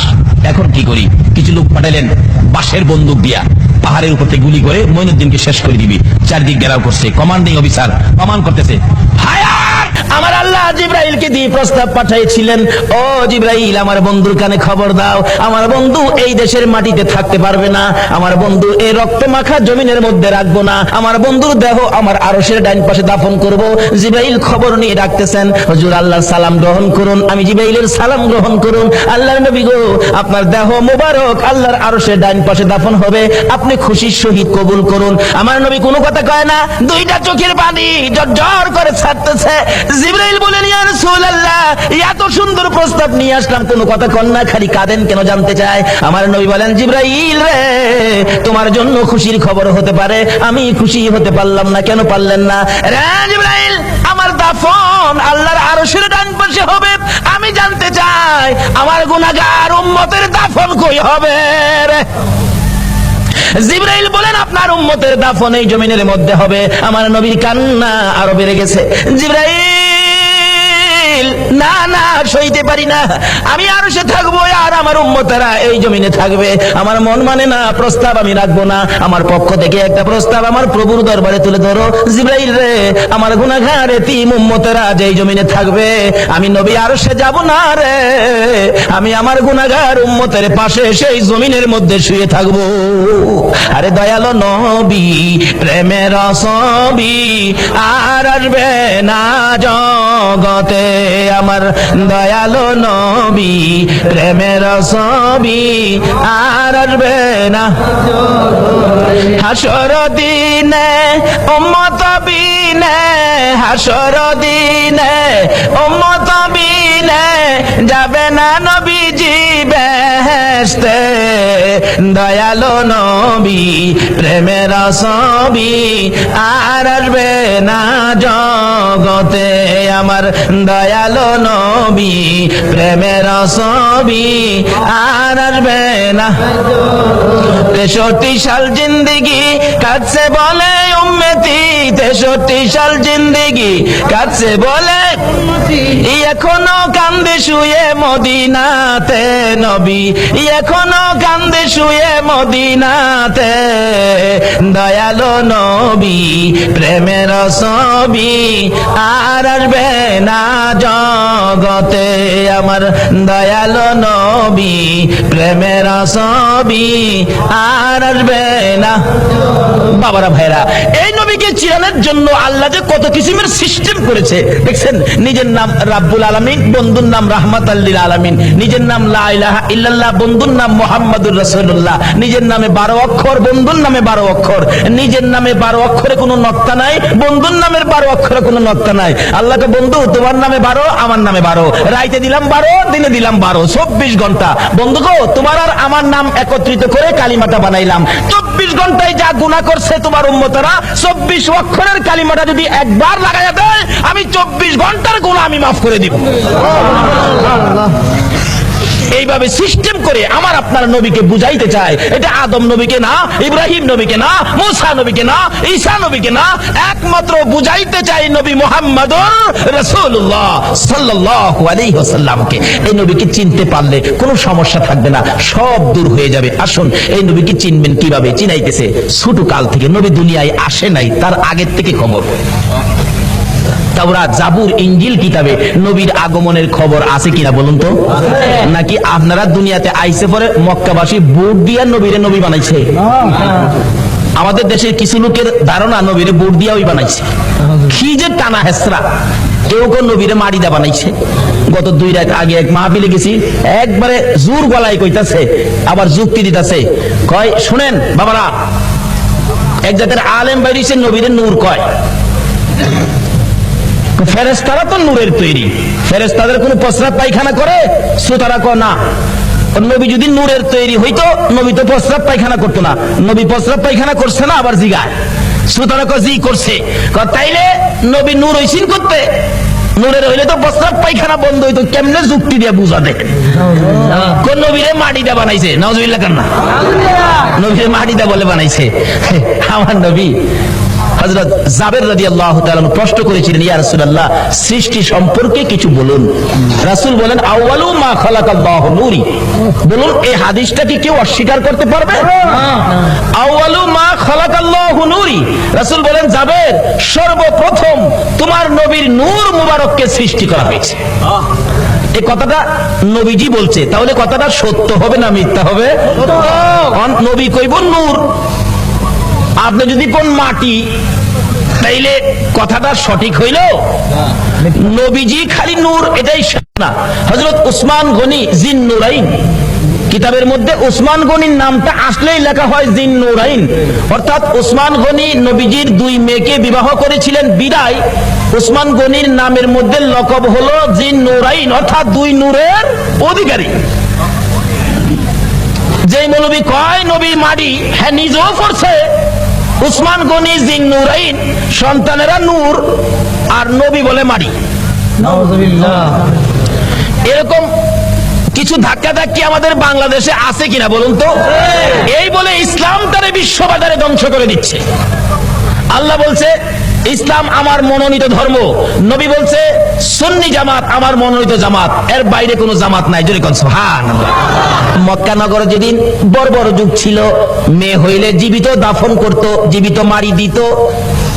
আমার নবী দুনিয়াতে আসার পর এই অবস্থা যখন চলতেছিল, নবীজির একজন সাহাবী, যে নাম দাহিয়া কালবি, নিজের হাতে 70 থেকে 72টা কন্যাকে জীবিত দাফন করেছে। 72টা মেয়েকে জীবিত দাফন করেছে। ও মা বোনেরা, তোমাদের শান, তোমাদের মান, তোমাদের ইজ্জত বাড়িয়েছে নবী মুহাম্মদুর রাসূলুল্লাহ। তোমরা তো এই নবীর পক্ষে আসতে রাজি হও না। আসো আগে বাড়তেছি। বলতেছিলাম তোমাদের শান মান কিভাবে বাড়াইছে। দাহিয়া কালবি 72টা সন্তান, 72টা মেয়ে আশপরশী সহ দাফন করেছে জীবিত। এখন তার নিজের বাচ্চা হবে, বিবির পেটে বাচ্চা, ব্যবসার উদ্দেশ্যে বাহিরে যাবে। বিবিকে বলে গেছে, বিবি যদি ছেলে হয় রাইখা দিবি সোনার প্যাকেট করে, আর যদি মেয়ে হয় গলা টিপে মারবি, না হয়তো ছুরি দিয়া জব করবি। চলে গেছে, আল্লাহর কুদরত মেয়ে হয়েছে। মেয়েটা এত সুন্দর, একবারে বাপের চেহারা, সেই জন্য দরদি মা মেয়েটার নাম রাখছে জামিলা। জামিলা শব্দের অর্থই হলো সুন্দর। 1 বছর, 2 বছর, 3 বছর, 4 বছর বয়স হয়ে গেছে। দাহিয়া কালবি বাড়িতে আসছে। আসার পরে বলতেছে, মা তোমার আব্বু, যাও যাও তাড়াতাড়ি যাও। আব্বুর গলায় ধরছে, আব্বু আব্বু কোত্থেকে আইছো, আমার জন্য কি আনছো? মজা আনছুনি আব্বু। দাহিয়া কালবি জিগায়, বিবি কার? স্বামী গো তোমার। ওই একবার তোমার চেহারা আমি মারতে পারলাম না। ও মা বোনেরা, তোমরা জীবিত দাফন করতো, গলা টিপা মারতো, আর এই নবী আয়া তোমরার দাম কত বাড়াইছে। দাহিয়া কালবি বলেন, বিবি এ কি করলি? আমার গলায় কলঙ্কের হার পরাইলি। বিবি গো, তোমার জামিলাকে গোসল করাইয়া দাও, ভালো কাপড় পরাইয়া দাও, তোমার জামিলাকে লইয়া আমি বেড়াইতে যাব। মা ভাবছে আমার জামিলার প্রতি বুঝি স্বামীর মায়া হয়ে গেছে, সন্তান হিসাবে বুঝি আর মারবে না, মায়া বুঝি হয়েছে। বাবা বাবা ডাক শুনে জামিলাকে গোসল করাইতে গেলে জামিলার মা বলেন, কেন জানি গো, আমি জামিলার মাথায় পানি দিতে পারি না, আমার হাতে পানি উঠে না, আমি জামিলাকে গোসল করাইতে পারি না, আমার মন ভেঙে গেছে, আমি জামিলাকে কাপড় পরাইতে পারি না, আমার কলিজার মধ্যে দাও দাও করে আগুন জ্বলতেছে। বলো, সন্তানের উপর যদি কোনো বিপদ আসে আগে খবর জানে কে? আর যদি কোন কে জানে? আজকে এই মা কি জিনিস, বাবা কি জিনিস আমরা চিনি না। বলতেছিলাম জামিলার মা কাপড় পরাই, চোখের পানি ছাড়ে। জামিলা জিজ্ঞেস করে, মা আমাকে কাপড় পরাও, তুমি কাঁদো কেন? জামিলার মা বলেন, রে সন্তান, আয় আমার আদরের মেয়ে, আমি যে তোমার কাপড় পরাই, গোসল করাই, কেন জানি আমার কলিজার মধ্যে আগুন জ্বলতেছে। বুঝি না তোমার বাবা জানি কোন বেড়ানি বেড়া সঙ্গী করে নিয়ে রওনা হলেন। মা পিছন থেকে ডাকতেছে, জামিলা রে, আমি মার বুক খালি করে যাইস না রে জামিলা, যতক্ষণ পর্যন্ত বাড়িতে ফিরে না আসবি আমি মা রাস্তাটার মধ্যে দাঁড়াইয়া থাকবো। দুঃখিনী মা রাস্তায় দাঁড়িয়ে আছে। ও মা বোনেরা, তোমরা কেন এই নবীরে চিনো না? দাঁড়িয়ে আছে। একটু পর একটু সময় পার হয়ে যায়, জামিলাকে নিয়ে এক পাহাড়ের চিপায় চলে গেছে। দাহিয়া কালবি পাহাড়ের চিপায় যাইয়া জামিলাকে দাঁড় করাইয়া গর্ত করতেছে। গর্ত করতে করতে এই পরিমাণ গর্ত হয়ে যাওয়ার পর জামিলা জিগাই, বাবা গো, এত কষ্ট করে গর্ত করতেছো কেন? তুমি না বেড়াইতে যাইবা? বাবা চলো না আমরা বেড়াইতে যাই। এই কথা বলতে দেরি নিষ্ঠুর পাষাণ দাহিয়া কালবি জামিলাকে ঘাড় ধরে গর্তের ভিতরে ফালাইয়া বুকের উপর পাড়া দিয়া দাঁড়াইয়া বড় বড় পাথরগুলো বুকে মারতেছে। জামিলা এমন একটা চিৎকার মারে আল্লাহর আরশ পর্যন্ত কেঁপে ওঠে। আল্লাহু আকবার। জামিলা ডাকতেছে, বাবু কোন অপরাধে গো আমার বাবা আমারে মারে? আমারে মাইরো না, আমি মেয়ে হইয়া জন্মের পরে যদি তোমার কলঙ্ক হয়, বাবা গো আমারে মাইরো না, আমারে ছেড়ে দাও। আমি জামিলা এমন একটা দেশে চলে যাব যেখানের মানুষ দাহিয়া কালবি চিনে না। নিষ্ঠুর পাষাণ পিতা মানলো না, বুকের উপর পাড়া দিয়ে পাথর গুলি দিচ্ছে। একটু পরে পরে মেয়েটা ডাকে, বাবা গো আমারে মাইরো না। শেষ নিঃশ্বাসটা যখন বাহির হয়ে যায়, বালু দিলেন, পাথর দিলেন, পাথর ফাইটা বালু ফাইটা শব্দটা বাহির হয়, বাবা গো আমারে মাইরো না।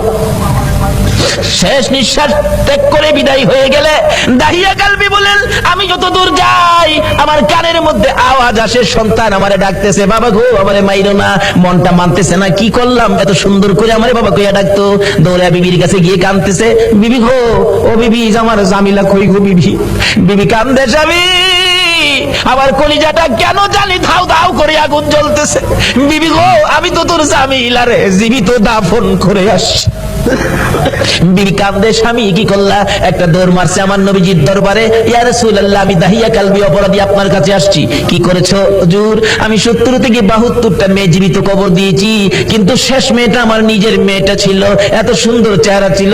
হুজুর আমার যখন বাবা কইয়া ডাকছে গো, এখন তো আমি ডাক আর বলতে পারি না। হুজুর গো, এই অপরাধ কি আমি ক্ষমা পাবো? আমার নবী বলেন, দাহিয়া কালবি রে, আয় আমার পাশে আয়, আমার হাতে হাতটা লাগাইয়া একবার কালিমা শরীফ পাঠ করে দে, আমি তোর পক্ষ থেকে আল্লাহর কাছে ক্ষমা চাবো, আমার আল্লাহ তোরে ক্ষমা করে দিব। আমার নবী ওই দিনের পর ঘোষণা করে দিলেন, আর কোন মেয়ে সন্তান মারা যাবে না, জীবিত কবর দেওয়া যাবে না। যার একটা মেয়ে হবে সে বেহেশতি হবে, যার 2টা মেয়ে হবে সে বেহেশতি হবে, যার 3টা মেয়ে হবে আমি রাসূলের সাথে বেহেশতি হবে। জোরে জোরে কোন সুবহানাল্লাহ। বলুন মেয়ের দাম বাড়াইছে কিনা আমার নবী? এখন মহিলারা এই নবীর পক্ষে আসা দরকার আছে কিনা? ও মা বোনেরা, যদি আমার নবীর পক্ষে আসতে পারো, দেখো না পুরস্কার কি আসে। বলতেছিলাম, নওফেলের মেয়ে মরিয়ম তরবারিটা হাতে লইয়া যুদ্ধের পোশাকটা পরে ঘোড়ার উপর সোয়ার হইয়া ডাক মারছে, একটা চক্কর লাগাইয়া, রে মক্কার যুবতীরা আয়, আমি নওফেলের মেয়ে মরিয়ম ডাক দিলাম। ডাক দেওয়ার সঙ্গে সঙ্গে 200 যুবতী মহিলা নওফেলের মেয়ে মরিয়মের পক্ষে এসে গেছে। সুবহানাল্লাহ। আমার নবীর নূরে মুহাম্মাদের পক্ষে নওফেলের মেয়ে মরিয়ম আগে তরবারি ধরেছে।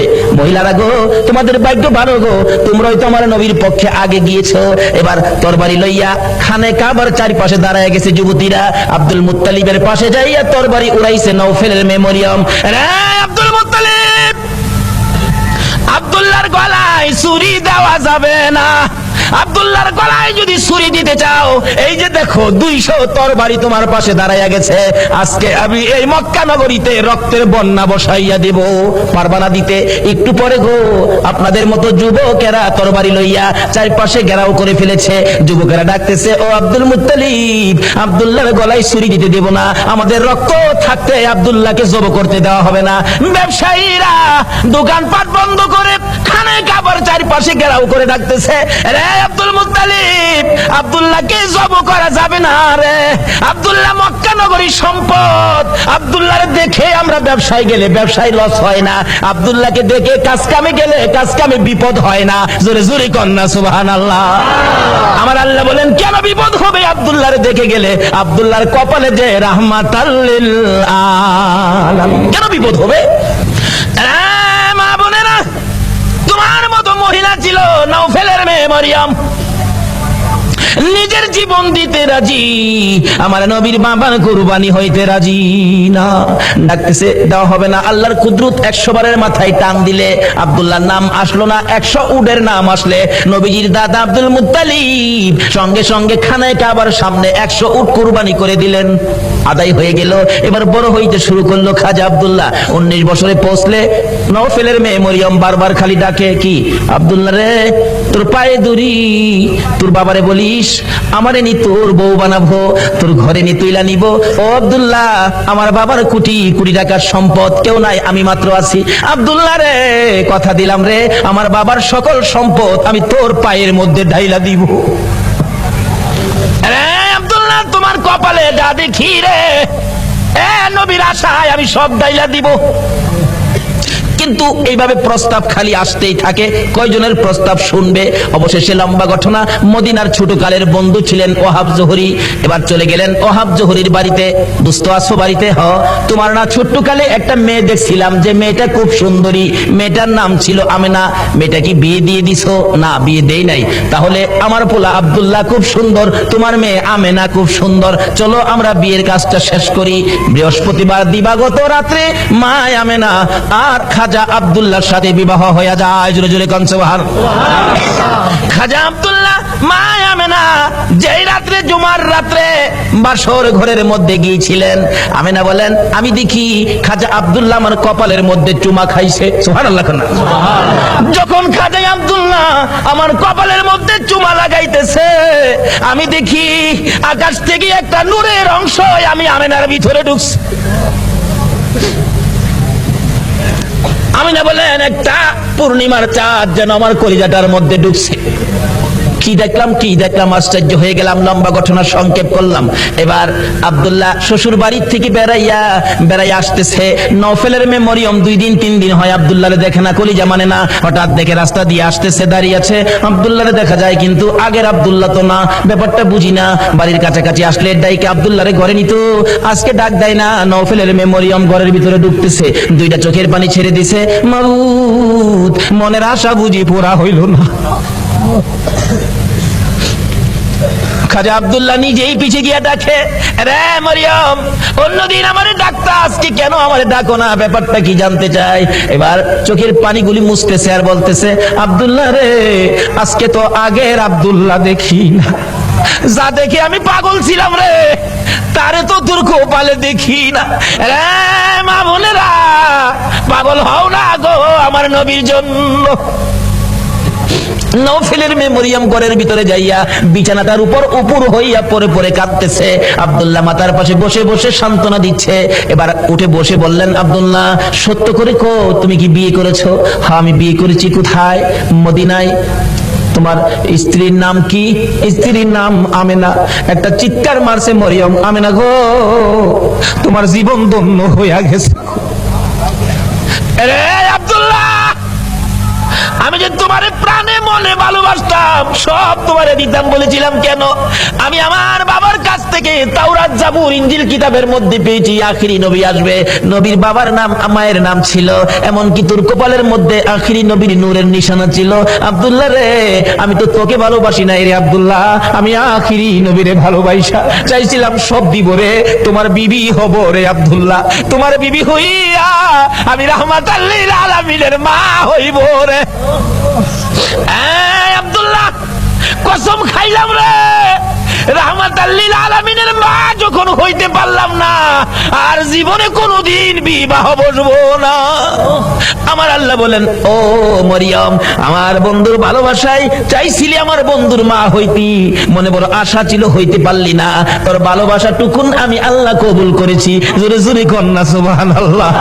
আরে নবীর প্রেমের পাগল যারা প্রেম খেলা খেলে, বলুন নবীর প্রেমের পাগল যারা, নবীর প্রেমে ওয়াস করনি দন্ত দেয় ফেলে, নবীর প্রেমে ওয়াস করনি দন্ত দেয় ফেলে, নবীর প্রেমের পাগল যারা প্রেম খেলা খেলে। হাইরে নবীর প্রেমের পাগল যারা, হানজালা পাগল ছিল নবীর প্রেমে জীবন দিল, হানজালা পাগল ছিল নবীর নবীর প্রেমে জীবন দিল, গোসল করাইলো তারে ফেরেশতার দলে, গোসল করাইলো তারে ফেরেশতার দলে। নবীর প্রেমের পাগল যারা প্রেম খেলা খেলে, হাইরে নবীর প্রেমের পাগল যারা। বলতেছিলাম দয়া নবী মায়ার নবীর প্রেম আর ভালোবাসায় কসম খাইলেন জীবনে আর কোনোদিন বিবাহ বসবে না। আসলে জমিন যেদিন কায়েম হবে, ওই মরিয়মের আমার নবীর প্রতি ভালোবাসার পুরস্কার দিবেন আমার আল্লাহ। যদিও কালিমা পড়ে নাই, যদিও এই যুগে আসে নাই, যদিও মরিয়ম মুসলমান হইতে পারে নাই, শুধু ছিল গো আমার নবীর ভালোবাসা। আল্লাহু আকবার। কালিমাও পড়ে নাই, নামাজও পড়ে নাই, মুসলমানও হয় নাই, তারপরও আমার আল্লাহ সিস্টেম করেছে বন্ধুর ভালোবাসার পুরস্কার দেওয়ার জন্য। কিভাবে দিবে? হাসরের দিন বিচারের কূপ বসে আমার আল্লাহ ডাকবেন, ফেরেশতারা রে আমার মরিয়ম কই, মরিয়মকে জান্নাতে নিয়ে যাও, মরিয়মকে জান্নাতে নিয়ে যাও। তখন ডাক দিবেন ফেরেশতারা, মরিয়মকে, মরিয়মকে জান্নাতি ঘোষণা দেওয়া হয়েছে। হাসরের ময়দানে কোটি কোটি মরিয়ম আয়েশা জড়ো হবে। ফেরেশতারা পড়বে বিপাকে, হারে কয় কি আল্লাহ আপনি কোন মরিয়মের কথা কইছেন? এখানে তো কোটি কোটি মরিয়ম হাজির হয়ে গেছে। আল্লাহ বলবেন আরে না, এই মরিয়ম না তো, ঈসা নবীর মা মরিয়ম কই দেখ। ঈসা নবীর মা মরিয়মকে ডেকে আনবেন। ঈসা নবীর মা কই? আমি। আপনি জান্নাতি হবেন, যান আপনি জান্নাতে যান। অন্য মরিয়ম নামের মহিলারা এবার চোখের পানিগুলি ছাড়তে থাকবে, ঠোঁট দুইটা ভাঙতে থাকবে, চেহারাটা কালো হয়ে যাবে। আমার আল্লাহ বলবেন রে ফেরেশতারা, মরিয়ম নামের মহিলাদের মনটা খারাপ হয়ে গেছে, যা আমি আজকে ঈমান বুঝি না, নামাজ বুঝি না, রোজা বুঝি না, কালিমা বুঝি না, এই মরিয়ম নামের যত মহিলা আছে বলুন নওফেলের মেয়ে মরিয়ম পড়ছে কিনা? পড়ছে, পড়ছে। রে ফেরেশতারা, মরিয়ম নামের যত মহিলা এই ময়দানে আছে রে, আমি সবাইকে আজকে মাফ করে দিলাম। নবীর ভালোবাসায় ওই মরিয়মকে ভিতরে ঢুকানোর জন্য আমার আল্লাহ সাধারণ ক্ষমার ঘোষণা দিয়ে দিছে। আল্লাহু আকবার। ভালোবাসার পুরস্কার কত! আসুন আরো সামনে বাড়ি। কষ্ট হইতাছে আপনাদের? নবীর জন্য কষ্ট করবেন না, কষ্টটা কার জন্য করবেন? আল্লাহু আকবার। আসুন না আগে বাড়ি। ছিলাম এই নবীর ভালোবাসায়। যারা বসে আছো গো, পুরস্কারের বাজেট আমার আল্লাহ করতেছে, আর একটু অপেক্ষা করুন, বাজেট ঘোষণা হয়ে যাবে। সুবহানাল্লাহ। কিভাবে ঘোষণা হবে? এই তো সামনে আসতেছে। আল্লাহ সিস্টেম করেছেন, আমি রাব্বুল আলামিন, আমার বন্ধু রাহমাতাল লিল আলামিন, আমি লা ইলাহা ইল্লাল্লাহ, আমার বন্ধু মুহাম্মাদুর রাসূলুল্লাহ, আমার নামে 12 অক্ষর, আমার বন্ধুর নামে 12 অক্ষর, আমার নামে নক্তা নাই, বন্ধুর নামে নক্তা নাই, আমার নামে 24 ঘন্টার মধ্যে 12 ঘন্টা, আমার বন্ধুর নামে 12 ঘন্টা। আমার আল্লাহ কিভাবে মিলাই, জোরে জোরে কোন সুবহানাল্লাহ। নিজের নামে শেষেও রাব্বুল আলামিন, বন্ধুর নামে শেষেও রাহমাতাল লিল আলামিন। দেখছেন না দুনিয়াতে সিস্টেম করে নামে নামে মিল থাকলে কি কয়, কি কয়? আসুন, নামাজ কবুল হবে না নবী যদি না থাকে, রোজা রাখবেন, রোজা হবে না নবী যদি না থাকে, হজ করবেন, হজ হবে না নবী যদি না থাকে। আসুন আগে বাড়ি, আমার নবী আসতেছে। আল্লাহু আকবার। কান্না মা আমেনা বলেন, যেদিন রাহমাতাল লিল আলামিন আমার পেটে তাশরীফ নিছে, ওই দিন থেকে রাতের বেলায় আমি আমেনা যখন ঘুমের ঘরে ঘুমাইতে যাই, আমারে কে যেন আয়েশা খবর দেয়, আমেনা গো সাবধানে থাইকো, তুমি সাধারণ কোন মহিলা নয়, তুমি রাহমাতাল লিল আলামিনের মা। লম্বা ঘটনা সংক্ষেপ করলাম। আমেনা বলেন, যেদিন রাহমাতাল লিল আলামিন দুনিয়ার জমিনে আগমন করবে, আমার আল্লাহ বলেন, দুনিয়ার মানুষ রে, আমার বন্ধু যদি না হইতো কিছুই হইতো না, লাউলা কালামা খালাকতুল আফলাক, সব বানাইলাম বন্ধুর জন্য। বলুন কার জন্য বানাইলো? আমার আল্লাহ বলেন, আমার বন্ধু বিশেষ মেহমান। সুবহানাল্লাহ। কান্না আমার বন্ধু বিশেষ মেহমান। বন্ধু যাওয়ার আগে আদম নবী পাঠাইলাম, যাও ক্লিয়ার করো। শীষ নবী পাঠাইলাম, ক্লিয়ার করো। মুসা নবী পাঠাইলাম, পরিষ্কার করো। ইব্রাহিম নবী পাঠাইলাম, সুন্দর করে সাজাও। সমস্ত পৃথিবীকে প্যান্ডেল বানাও। সমস্ত পৃথিবী হলো নবীর আগমনের প্যান্ডেল। আল্লাহু আকবার। কান্না সমস্ত পৃথিবী নবীর আগমনের প্যান্ডেল। নবী যদি না হইতো, পৃথিবী হইতো না। বলুন এই মাহফিল যদি না হইতো প্যান্ডেল কি হইতো না? প্যান্ডেলের কারণ মাহফিল। আমার আল্লাহ বলেন পৃথিবীর কারণ আমার বন্ধু। সমস্ত পৃথিবী প্যান্ডেল বানাইলাম, আমার নবী বিশেষ বন্ধু আসবে। এমনকি মক্কানগর স্টেজ বানাইলাম। মক্কানগর কি? মক্কানগর স্টেজটা মক্কানগরী বানাইলো কেন? মক্কাতে মানুষের কষ্ট, যেহেতু আল্লাহর সৃষ্টি কিছুই নাই। আমার আল্লাহ কয় মক্কানগরী পাথরের দেশ, মানুষের খাবারের কোনো জিনিস নাই, এই জায়গাটার মধ্যে আমার নবীরে পাঠাই। যেরকম না সুবহানাল্লাহ। নবী যখন এই জায়গার মানুষের দুঃখ দুর্দশা দেখে আমার কাছে আবদার করবে, আমি আল্লাহ নবীর আবদারে সব বাজেট দিয়ে দিব। বলুন তো নবীর বরকতে মক্কা মদিনায় যে বাজেট আমার আল্লাহ দিয়েছে, পৃথিবীর কোন দেশে এই বাজেট আছে? সমস্ত পৃথিবী প্যান্ডেল, মক্কানগর হলো স্টেজ, মা আমেনার কুল হইল আসন। মা আমেনা বলেন যেদিন আমার শিশু নবী দুনিয়ায় আসবে, রাত্র 3টার দিকে আব্দুল মুত্তালিব বলেন খবর পাইলাম আকাশে আমার নাতি হবে রে, নাম হবে মুহাম্মাদুর রাসূল। এই খবরটা পাই আব্দুল মুত্তালিব একটা চিৎকার মারছে, আমার নাতি হইছে রে। দৌড়াইয়া আমেনার ঘরের দরজাটার সামনে দাঁড়াইয়া ডাকাইতেছে, আমেনা রে দরজা খুলে দে, আমার এটি নাতিটারে আমার কুলে উঠাইয়া দে, আমি আমার নাতিরে 2 গালে চুমাবো। আমার নাতি এতিম রে, বাবা নাই, কে আদর করবে? ভিতর থেকে উম্মে আইমান ডাকতেছে আব্দুল মুত্তালিব আপনি কি পাগল হয়ে গেছেন? আপনার নাতি হবে না নাতিন হবে আপনি কিভাবে জানেন? এখনো সন্তানাদি দুনিয়ায় আসে নাই, আমিনা ঘুমিয়ে আছে। সুবহানাল্লাহ। আমার তোমার আমার মা বাচ্চা হলে ওয়া ওয়া করে কান্দে, হাউ মাউ করে কান্দে, পানি খায়, মাথায় পানি দেয়। এবার উম্মে আইমান বলেন আব্দুল মুত্তালিব গো, আমিনা ঘুমায় আছে, কোনো খবর পাইছি না। আমার আল্লাহ বলেন ফেরেশতারা রে, আমার বন্ধু মারে যেন কষ্ট না দেয় রে, আমার বন্ধুর মারে ঘুম পাড়াইয়া রাখ, আমি আল্লাহ কুদরতি ভাবে আমার বন্ধুকে প্রসব করাইবো। যদি কুদরতি ভাবে না হইতো নবীর গোসল লাগে না কেন? আল্লাহু আকবার জান্নাহ। এই নবীকে চিনা দরকার আছে কিনা? আছে। আমার আল্লাহ কয় ফেরেশতারা রে, আমার বন্ধুরে ঘুম পাড়াইয়া রাখ, আমার বন্ধুর মা আমেনাকে ঘুম পাড়াইয়া রাখ, আমি আমার বন্ধুকে কুদরতি ভাবে বাহির করব। এমন কুদরতি ভাবে বাহির করব রে, আমার বন্ধুর গোসলের প্রয়োজন হবে না। দয়ার নবী, মায়ার নবী দুনিয়াতে আসবে। দাদা আব্দুল মুত্তালিব দরজায় দাঁড়াইয়া কান্দে, আরে উম্মে আইমান দে আমার কুলে উঠাইয়া দে। উম্মে আইমান বলেন এখনো সন্তানাদি হয় নাই, ছেলে হবে না মেয়ে হবে কিভাবে জানি, এখনো তো কোনো সন্তান আসে নাই, আমেনা তো ঘুমিয়ে আছে, কোনো খবর পাইতেছি না। হঠাৎ করে আব্দুল মুত্তালিব বলেন তোমরা কি খবর পাও নাই নাতি যে হবে রে? আমার নাতির খবর আমি আকাশে পেয়েছি। আব্দুল মুত্তালিব বলেন আমি শুনেছি আকাশে রহমতের ফেরেশতারা আমার নাতির প্রেমের গান গায়। ও আব্দুল মুত্তালিব তুমি কি পাগলামি করতেছো? কই তোমার নাতি? তোমরা খবর পাও না? আমি খবর পাইছি, আকাশে গান শুনেছি, আকাশেতে লক্ষ তারার জোনাগে জ্বলেছে।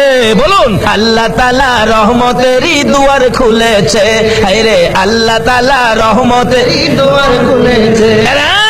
উম্মে আইমান আমি আকাশের মধ্যে আমার নাতির আগমনের গান শুনেছি। দরজাটা খুলে দে, একটু সবুর করুন, ভাবে বোঝা যায় এখনই বুঝি এসে যাবে সন্তান। একটু পরে উম্মে আইমান বলেন আমি দেখি একটা পূর্ণিমার চাঁদ উদয় হয়ে গেছে। মা আমেনা বলেন আমি 2টা হাত বাড়াইয়া আমার শিশু সন্তান শিশু নবীকে কোলে নেওয়ার পর আমি দেখি যে আসনের মধ্যে গো এই অতিথি ছাড়া আর কেউ বসতে পারে না। বলুন আমেনার কোলে আমার নবী ছাড়া আর কেউ বসতে পারছে কিনা? আমার আল্লাহ বলেন পৃথিবী প্যান্ডেল, মক্কানগর স্টেজ, আমেনার কুল আসন বানাইলাম রে, এই আসনে কেউ বসতে পারবে না। আমার নবীকে কোলে নিয়ে যখন মা আমেনা বসে গেছে, মা আমেনা বলেন আমি দেখি 2টা পাহাড়ের একত্রিত হয়ে গেলে খানায় কাবা পাহাড়ের নিচ দিয়া আমার শিশু সন্তানের সেজদা জানাইতেছে। আল্লাহু আকবার। শুধু খানায় কাবা নয়, আমি দেখি রে মক্কানগরের পাহাড়গুলো আমার ঘরের চারিপাশে ঘুরতেছে, রহমতের ফেরেশতারা চারদিক ঘুরতেছে আর গুনগুন করে গান গাইতেছে। তোরা দেখি যা আমিনা মায়ের কোলে, তোরা দেখি যা আমিনা মায়ের কোলে, এলো আল্লাহর হাবিব 12 রবিউলে, এলো আল্লাহর হাবিব 12 রবিউলে, তোরা দেখি যা, আমিনা মায়ের কুলে তোরা দেখি যা, আমিনা মায়ের কুলে। মায়া আমিনা বললেন, আমার কুলে রাহমাতাল লিল আলামিন, পূর্ণিমার চাঁদ, ফেরেশতাদের গুনগুনি। আমি আমার সন্তানের দিকে বারবার তাকাইয়া দেখি, আমার সন্তান কেমন, তাকাইয়া দেখি গোসলের দরকার ছিল না। আমার নবী, আমার শিশু সন্তানের পরনের মধ্যে জান্নাতি পোশাক ছিল, আমি মা হইয়া শরম জাগা দেখি নাই। এই নবীরে চিনো গো, এই নবী ব্যতীত বিপদ উদ্ধার হবে না। মা আমিনা বলেন, কুলের মধ্যে নিয়ে বসে থাকি, আমার প্রাণ ঠান্ডা হয়ে যায়। মক্কা নগর আনন্দের ঢেউ খেলতেছে, খানে কাবা পর্যন্ত খুশিতে নাচতেছে নবীরে পাইয়া। এখন আপনারা নবীরে পাইয়া খুশি না বেজার? খুশি। আমরা নবীরে ভালোবাসি, বলুন কার নির্দেশে? এই নবী যদি না হইতো আমরা জগতে আসতে পারতাম? কিছুই হতো না। আল্লাহ পাক আমাদেরকে বুঝাইতে চাই, আসুন নবীজি দুনিয়াতে আইসা গেছে, রাহমাতাল লিল আলামিন নবী, একের পর এক বয়স হতে চলছে। বাবা দুনিয়া থেকে বিদায়, দেখেই নাই নবী, মা দুনিয়া থেকে বিদায়, এখন নবী অসহায়, দাদার কাছে, দাদাও দুনিয়ার থেকে বিদায়। কি যে অবস্থা হয়ে গেল, নবীজি রাস্তায় এতিম চুপ করে দাঁড়াইয়া দাঁড়াইয়া কান্দে। আল্লাহ কই, বন্ধু গো, আমি তোমাকে এতিম হতে দেই নাই, যদিও তুমি এতিম, কিন্তু এতিমের অবস্থাটা বুক করতে তোমাকে দেই নাই। ফাযালিকাল্লাযী ইয়াদুল ইয়াতীম, কারণ কি আদর করতো নবী, যার কাছে গেছে সেই নবীরে নিজের সন্তানের চাইতে কি করতো, বেশি আদর করত। যেদিন আব্দুল মুত্তালিব দুনিয়া থেকে বিদায় হবে, সকল ছেলেদেরকে ডাকতেছে, তোরা আমার নাতিরে কে নিবি? আইছে আবু লাহাব, আব্বা আপনার নাতি, মা নাই বাবা নাই, কি করবেন, আমারে দেন। নবীজির দাদা কয়, আবু লাহাব রে, তোরে দিতাম না, আমার এই নাতির কদর তুই বুঝতে না। তাহলে বোঝা গেল আগেও একটা বাঘ আসিন, নবীরে চিনেন না মানুষ, কেডা আগের থেকেই বাঘ হইছে। আবু লাহাব, তুই আমার নাতির ইজ্জত বুঝতে না। আজ আমি হামজা না, তুমিও না, এভাবে সবাই আইছে, কেউ দিল না, সবাই শেষে আইছে নবীজির আপন চাচা আবু তালিব। আবু তালিব পাশে দাঁড়ায়, আব্বা সবারই তো ফেরত দিলেন, আপনার নাতি দিলেন না, অনকে আপনার নাতি কি আপনি কবর লয়ে যাবেন? নাইলে আমারে দেন, আমি লালন পালন করব। একটা চিৎকার মারছে আব্দুল মুত্তালিব, চোখের পানিগুলি জর্জর করে ছেড়ে দিছে। আবু তালিব, অপেক্ষায় ছিলাম রে, কোন সময় তুই হাত বাড়াবি। আমি জানি আমার এতিম নাতির কদর তুই ছাড়া কেউ বুঝবে না।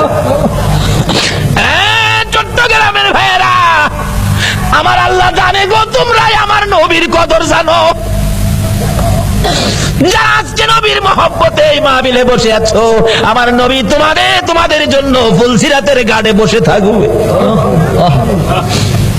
আসলের জমিন যেদিন কায়েম হবে, আমার আল্লাহ বিচারের কোট নিয়ে বসবেন, ডাকবেন ফেরেশতারা, রে আমার বন্ধু কই রে, বন্ধু সারা বিচার হবে না, দেখ আমার বন্ধু কই। ফেরেশতারা ঘুরতে থাকবে, কোথাও নবীজিকে পাওয়া যাবে না। হযরতে জিবরাইল যাইয়া দেখবে ফুলসিরাতের কিনারে আমার নবী কান্দে রে।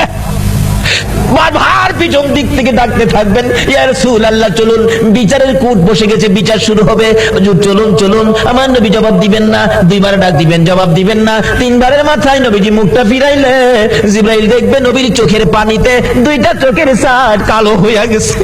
হুজুর এইভাবে কেন কাঁদতেছেন, চলুন না, বিচার কাজ শুরু হবে।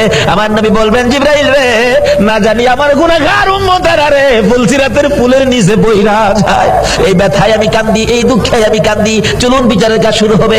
আমার নবী আল্লাহর আরশের সিজদায় নিচে যায়, সিজদায় পড়ে যাবে। আমার আল্লাহ ডাকবে, বন্ধু গো, আর এইভাবে কান্দো না, কথা দিলাম তোমার একটা উম্মত আমি আল্লাহ জাহান্নামে দিব না। নারে তাকবীর, আল্লাহ, নারে রিসালাত, নারে গাউসিয়া, জশ্নে ঈদ মিলাদুন নবী জিন্দাবাদ, হায়াতুন নবী জিন্দাবাদ, জিন্দা নবী জিন্দাবাদ। মাশাআল্লাহ। বলতেছিলাম, আমার নবী আরশের নিচে সিজদায় পড়ে গেলে আমার আল্লাহ কথা দিবেন, বন্ধু গো, তোমার কান্না আর সহ্য হয় না, কথা দিলাম তোমার উম্মত আমি জাহান্নামে দেব না। আমার নবী মাথা উঠাইয়া চোখের পানিগুলো ঝরতে থাকবে, দুইটা হাত এইভাবে বাড়াবে, মাবুদ গো, আমার উম্মত যদি জাহান্নামে না দাও, আমার উম্মতের গুনার খাতাগুলো আমি নবীর হাতে দিয়া দাও। আমার আল্লাহ বলবেন, বন্ধু গুনার খাতা তোমার কাছে দিব কেন? মাউত, এই কোটি কোটি মানুষের সামনে আমার উম্মতের গুনার খবর যেন অন্য নবীরা জানতে না পারে, সেই জন্য আমার হাতে দিয়ে দাও। আমার আল্লাহ বলবেন, বন্ধু তোমার হাতে দিব না, অন্য নবী রাসূল জানবে না, অন্য নবী রাসূলের উম্মতেরা অন্য নবী রাসূল জানবে দূরের কথা, তোমার উম্মতের গুনার খবর তোমারেও জানাবো না, আমি আল্লাহই সব মাফ করে দিব। এখন নবীর উম্মত হইলে মাফ করবে নাকি না হইলে? নবীর উম্মত কিভাবে হওয়া যায় এটা বুঝার দরকার আছে কিনা? আসুন আগে বাড়ি না। অভাবী সংসার কিতাব বলে আরব দেশে অভাব, তখনকার সময় অভাব ছিল। নবীজি চাচা আবু তালিবের ঘরে কিন্তু অভাব। আবু তালিব ভাবতেছে বাতিজাটা আমার ঘরে, অভাবের জন্য কি করবো, আচ্ছা একটা ব্যবসার সফর দিয়ে আসি, শেষ বয়স, বুড়া বয়স, কিন্তু 70-72 জনের একটা কাফেলা করে ব্যবসার উদ্দেশ্যে বাহির হবে, কিন্তু নবীজিরে কয় না। নবীজির বয়স তখন 13 বছর। বলুন কত বছর? দুনিয়ার বয়স নবীজি 13, কিন্তু বাতিজারে না জানাইয়া চুপচাপ যাইবুগা, কারণ বাতিজা তো খালি চাচার দিকেই থাকে বেশিরভাগ, চুপচাপ রওনা হবে। এমন মুহূর্তে নবীজি যায় পাশে দাঁড়াইছে, চাচা কই যাইবেন? আপনি ভাবছেন আমারে না কইয়া যাইবেন গা? আপনি এই বুড়া বয়সে এই বোঝা বইবেন আমি বাতিজা কোন দিনের জন্য আছি? দেখছেন নি নবী কি শিক্ষা দিছে? চাচার কষ্টে বাতিজা যাইতেছে, আর ওখানে বাবার কষ্টেও পুরাই যায় না। নবীর উম্মত হইবেন কেমনে? নামাজ পড়াও তো কোনো লাভ হবে না। তোমার কষ্ট হবে হাঁটার রাস্তা, চাচা যত কষ্টই হোক আমার নিয়ন লাগবো, আমি থাকতে আপনি চাচা কষ্ট করবেন? দেখছেন চাচারে দেয় না কষ্ট করতে। নবী কি শিক্ষা দিলেন, কি আদর্শ! আর ওখানে বাপের মাথায় পূজা দেয়। বিশ্ব নবী জন্ম নিলেন মায়া মেলার কুলে, আল্লাহ সারা মাবুদ নাই রে ধর্ম দিলেন খুলে। শক্তিশালী আরব জাতি বিরোধী ছিল যারো, টিকলো না তার গুণের কাছে আল্লাহ সহায় যারো। অস্ত্র সারা যুদ্ধ করে, অস্ত্র সারা যুদ্ধ করে, অস্ত্র সারা যুদ্ধ করে দুনিয়া করলো জয়, তাই তো আজি মানবে দানবে মোহাম্মদ নাম লয়। আসুন আলোচনার সংক্ষেপ, রাত গভীর হয়ে গেছে, দোয়া হয়ে যাবে, অল্প একটু সময় বসুন। দয়ার নবী মায়ার নবী কি শিক্ষা দিলেন? নবী আল্লাহ পাইতে গেলে ট্রান্সমিটার হলো নবী, এই নবী ব্যতীত আল্লাহর সাথে সম্পর্ক করা যাবে না। যাই হোক, এবার নবীর শিক্ষা। নবী বলেন, চাচা আমারে থুইয়া যাইবেন? আমারে থুইয়া পারতেন না, আমি যেমন লগে কি করবো, একেবারে নাসুর বান্দা যাই বই লগে রওনা হয়েছে। যাইতে যাইতে যাইতে যাইতে ওদিক দিয়া বহিরা নামে এক পাদ্রী তাওরাত জাবুর ইনজিল কিতাবে পাইছে। 13 বছর বয়সে আখিরি নবী, সুবহানাল্লাহ কন্যা, 13 বছর বয়সে আখিরি নবী চাচা আবু তালিবের সঙ্গী হইয়া এই পথে ব্যবসার কাফেলার সাথে আসবে। এই তাওরাত জাবুর ইনজিলের মধ্যে খবর পায়া এই পাদ্রী রাস্তার কিনারে মুসাফির খানা করছে।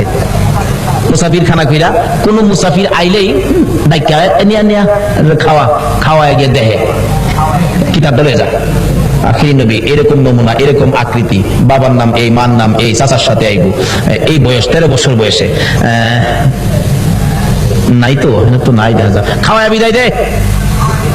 পাদ্রী এইভাবে খাওয়াইতে খাওয়াইতে সারা সম্পত্তি শেষ করে ফেলছে। রাত্রে বসে বসে কান্দে, গাছের মালিক আমার কি মনের আশা পুরা হবে না, সব শেষ করে দিলাম আখিরি নবীরে দেখবার জন্য। সুবহানাল্লাহ কন্যা। পাদ্রী হইয়া নবীর জন্য পাগল গো, উম্মত হইয়া নবীর পাগল হইলাম না। তাওরাত জাবুর ইনজিল কিতাব ম্যাপ লইয়া বসে আছে, হঠাৎ শেষ বয়স, বুড়া হয়ে গেছে, সেই সম্পত্তি শেষ, গরিব হয়ে গেছে, খালি কান্দে কবে আসবে আমার মনের আশা কি পুরা হবে না। হঠাৎ দেখে আবু তালিবের কাফেলা আসতেছে, ওই তার বাড়ির পাশে গাছতলায় ক্লান্ত হয়ে বসছে। রেস্ট নিবেন একটুখানি, ক্লান্তি দূর করবেন, গাছের নিচে মালামাল রেখে বসলে আব্দুল মুত্তালিব তার শেষ ছেলে আব্দুল্লাহর বড় ছিল আবু তালিব। আবু তালিব বলতেছেন তোমরা সবাই বসো। এমনি সময় খবর পাঠাইলেন পাদ্রী, দেখো তো কাফেলাটা কোত্থেকে আসছে। এই কাফেলার দিকে তাকাইলে কেন জানি রে আমার মন শান্তি লাগে। আমার সঙ্গীরা জিজ্ঞেস করে দেখ এই কাফেলাটা কোত্থেকে আসছে? মনে হয় মক্কা থেকে আসছে। কাফেলার সাইজে কয় আর মক্কাবাসী জিজ্ঞেস করলেন, আপনারা কোত্থেকে আসছেন? মক্কা থেকে। ব্যবসার উদ্দেশ্যে যাবেন? ও সর্দারকে, সর্দার হলো আবু তালিব। আপনি সর্দার, খবর দিলেন একটা সর্দার পাইছি, মক্কার কাফেলা আসছে। আমার নবীকে বলতেছেন, এই তোমরা সবাই ক্লান্ত, রেস্টে থাকো। আমার নবী মুরব্বীদের কাছে বসলো না, সবাই গাছতলায় বসছে। আমার নবী 13 বছর বয়স, সবচেয়ে কম বয়সী ছিলেন কাফেলার মধ্যে। আমার নবী মুরব্বীদের কাছে বসলো না। ও বাবা যুবকেরা,